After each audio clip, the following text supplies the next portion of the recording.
Hi everyone, welcome to week 4.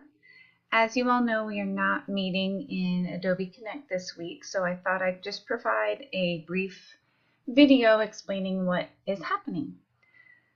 As you can see, I have crossed out the discussion, so you do not have to do a discussion this week.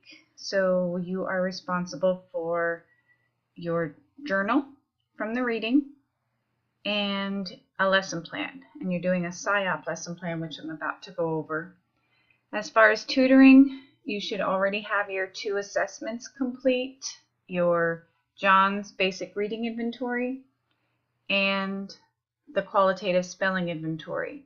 You should have figured out the strengths and needs based on the assessment data, and you should be working towards specific goals. Now your aim is to get 5 quality tutoring sessions in before school lets out, right? Okay. I just wanted to give you a brief background of what PSYOP is.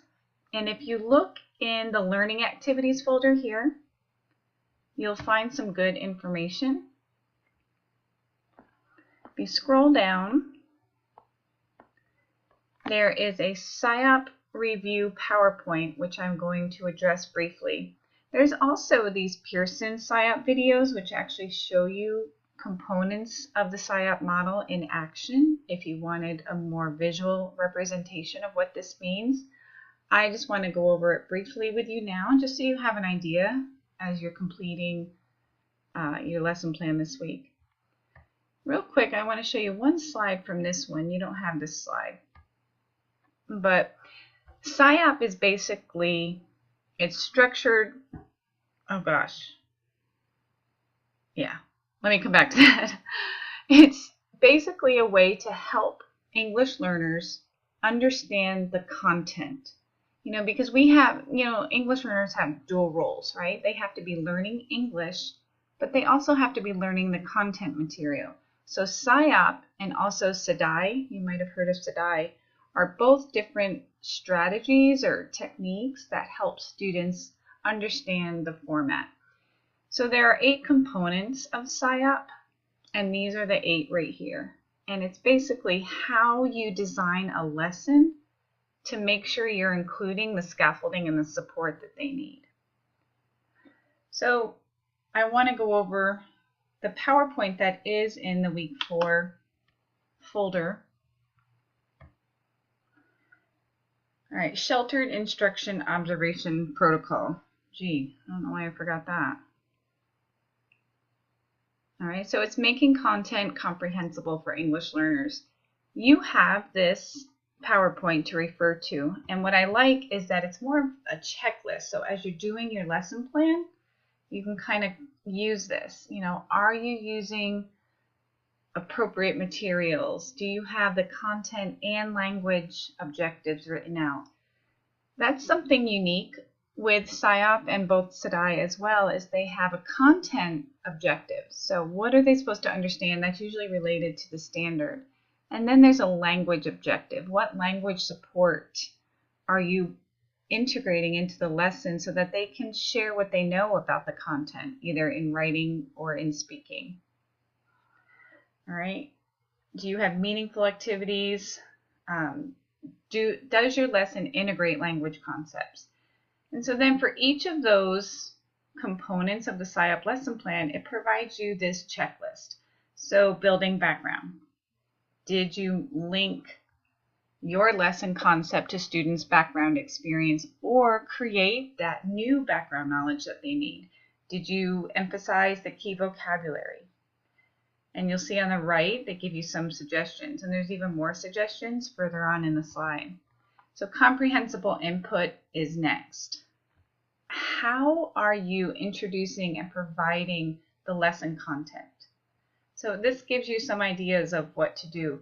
Are you using multiple means of representation? So modeling, hands-on, visuals, videos maybe. How is your speech? Think about that. And then strategies. Okay, there should be lots of opportunities for students to use strategies. You are using lots of strategies to scaffold, and they give you some ideas here. if you're not sure what some of these are, so you're like, I don't know what a question cube is or a thinking cube, I don't either. Google it. So there's so many strategies. I mean, there's thousands. There's no way to know all of them. But if there's one that sounds good, Google it. So interaction checklist. It's important to provide frequent opportunities for interaction and discussion, for students to talk about what they've learned. Practice and application. How are you giving students a chance to practice what they've just learned? How are they integrating language skills into these lessons? Are they working think, pair, shares? Are they doing small group? Are you pulling sticks? All right, and then lesson delivery is important. Look at that. Did you engage students 90 to 100% of the lesson? That's tough, right? And then there's a review and assessment component of the lesson. How are you reviewing the vocabulary? How are you reviewing the content standards that you taught? And also the language objectives that you included. What kind of feedback are you giving students so that they know if they're on the right track? And then the second half of this PowerPoint here just gives you tons of strategies for each of those things. So for lesson design, it's not as many strategies for designing the lesson, but for each of the components, like here are your strategies for making content accessible. Again, if you're unfamiliar with one of these strategies, look it up. There's just so many to go over. Here are some ideas for introducing that vocabulary. And then that scaffolding. Remember, scaffold means support. So we offer a lot of support in the beginning, and then we wean that support so that they can be independent by the end. So you can kind of see that transition on this slide. Some more strategies. Scaffolding techniques. To check for understanding.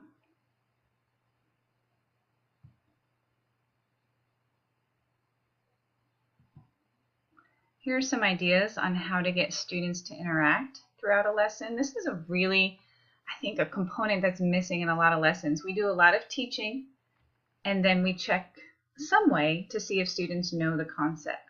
But we're missing the student interaction. How do they talk about it throughout the lesson? So the rest of these slides give you some ideas of things that you can include in your lesson.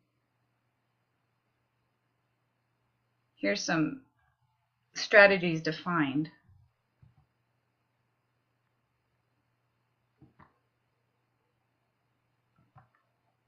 All right, so go through this PowerPoint on your own too as you're writing a lesson. I think it'll be a good support for you. So going back, I changed the SIOP lesson plan template. Don't freak out. If you've already started it with the one that was there, by all means use it. It's totally fine. I just think the one I added is a little bit clearer. So you'll see the lesson plan template that you're supposed to use this week is right here in the week 4 assignment folder. And it looks like this. It's very basic. Standards, lesson topic, objectives, learning strategies, etc., etc. And there you see in the bottom those components of SIOP. Just really keep those English learners in mind. And you'll see in the announcement section that last week I provided you an example.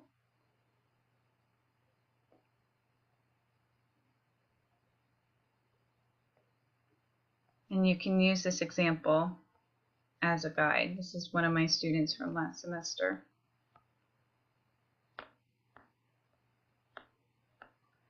Again, my guide for filling out a lesson plan is ask yourself, if I wasn't there that day and a substitute had to follow my lesson plan, would they understand it? Am I being clear enough? And that should be a good gauge of how detailed to make a lesson plan. All right, so again, That lesson plan template is in there. The PowerPoint that I went over is in your Learning Activities folder. And then the sample, if you go to the announcements,